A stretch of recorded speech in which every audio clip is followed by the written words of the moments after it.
If you look at the world today, the tribulations, the trials, every war that we have, every bit of suffering all over the world, it's rooted in human hearts. The reason that people aggress against other people is out of diseases of the heart, covetousness, desire, the desire to conquer, the desire to exploit other people, the desire to steal their natural resources. All of these things are from diseases of the heart. A diseased heart cannot do that. Every murderer, every rapist, every idolater, every foul person, every cruel person, every person that shows any act of cruelty, all of this is emanating from diseased hearts. If the hearts were sound, none of these actions would be a reality. And therefore, if we want to change our world, we don't change the world by attempting to rectify the outward. We change the world by rectifying the inward, because the inward precedes the outward. Everything that we see outside of us is in reality coming from the unseen world. It's from the unseen world that the phenomenal world emerges, and it's from the unseen realm of our hearts that all actions emerge. And so if we want to rectify our actions, we have to first rectify our hearts.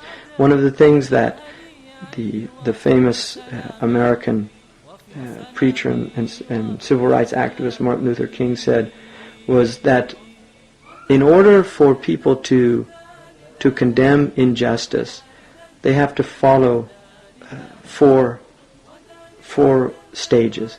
The first stage is, in fact, they have to indeed ascertain that there's injustices being perpetrated.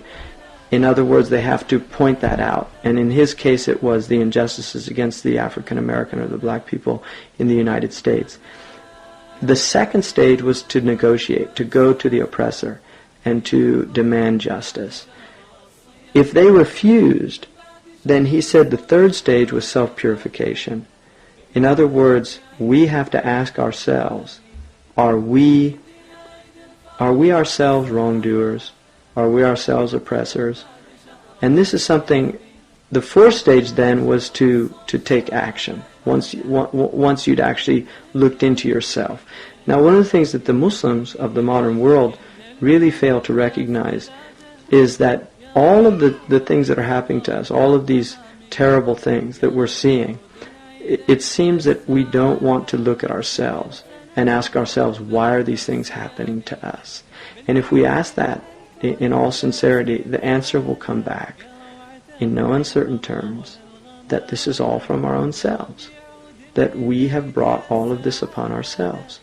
And this is the only empowering position that we can take, and this is why this is the Quranic position.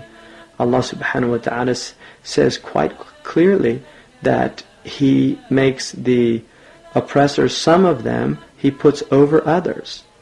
In other words, Allah subhanahu wa ta'ala says in the Quran that some of the oppressors, we put them over other oppressors because of what their hands were earning.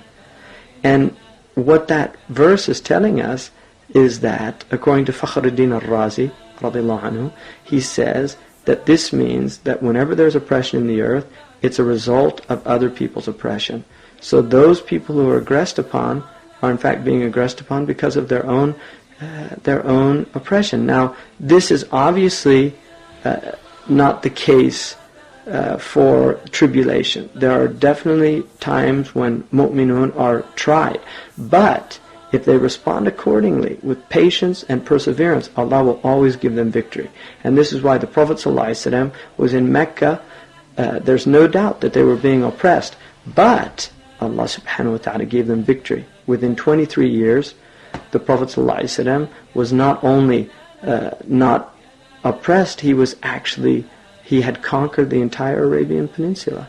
And all of those people were begging mercy from him. Even though they deserved to be recompensed with punishment, the Prophet ﷺ forgave them. And this is the difference between somebody who's purified, whose heart is pure, and somebody whose heart is impure. The impure people oppress, and the pure people not only forgive their oppressors, but they actually conquer them by the power of Allah subhanahu wa ta'ala, and then they elevate them. They actually elevate them to a state. And this is what Muslims have to recognize, that we have to purify ourselves.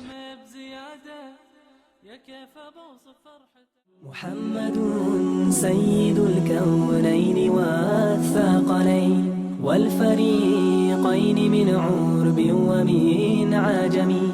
محمد سيد الكونين والثقلين والفريقين من عرب ومن